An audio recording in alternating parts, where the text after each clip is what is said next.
Hello friends, welcome to GG Staybook. டெய்லியும் சாம்பார் ரசம்னு செஞ்சு போர் அடிச்சு போச்சா? அப்போ உங்களுக்கு இந்த ரெசிபி ரொம்ப பிடிக்குங்க. புடலங்காய் தயிர் பச்சடி எப்படி செய்யலான்னு பார்க்கலாம் வாங்க. இங்கே நான் ஒரு புடலங்காய் எடுத்திருக்கேன். பொடியை நறுக்கிக்கோங்க.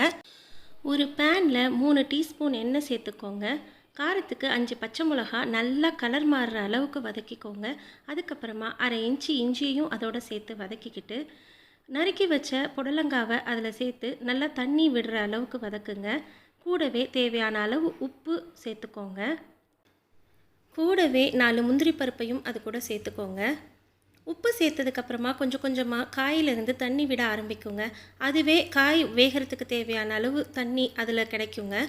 அதுக்கப்புறமா கொஞ்சம் கருவேப்பிலையும் கொத்தமல்லி தழையையும் சேர்த்து ஒரு வதக்கிட்டு ஆஃப் பண்ணிடுங்க. சூடாகட்டும். ஒரு 5 டேபிள் ஸ்பூன் தேங்காய் துருவலையும் அது கூடவே ஆற வச்ச காயையும் சேர்த்து நல்லா அரைச்சி எடுத்து வச்சுக்கோங்க.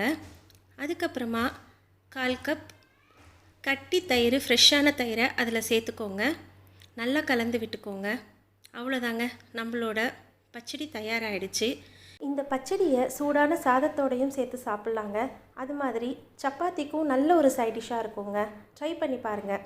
இப்போது தாளிப்புக்கு ஒரு பேனில் 2 டீஸ்பூன் எண்ணெயும் 1/4 ஸ்பூன் கடுகு, 1/2 ஸ்பூன் பெருங்காயத்தூள், கொஞ்சம் கருவேப்பிலையை வறுத்து பச்சடியில் சேர்த்துட்டோன்னா நம்மளோட புடலங்காய் தயிர் பச்சடி தயார். நீங்களும் இந்த ரெசிபியை ட்ரை பண்ணி பார்த்துட்டு எப்படி இருக்குன்னு சொல்லுங்கள் ஃப்ரெண்ட்ஸ். தேங்க்யூ.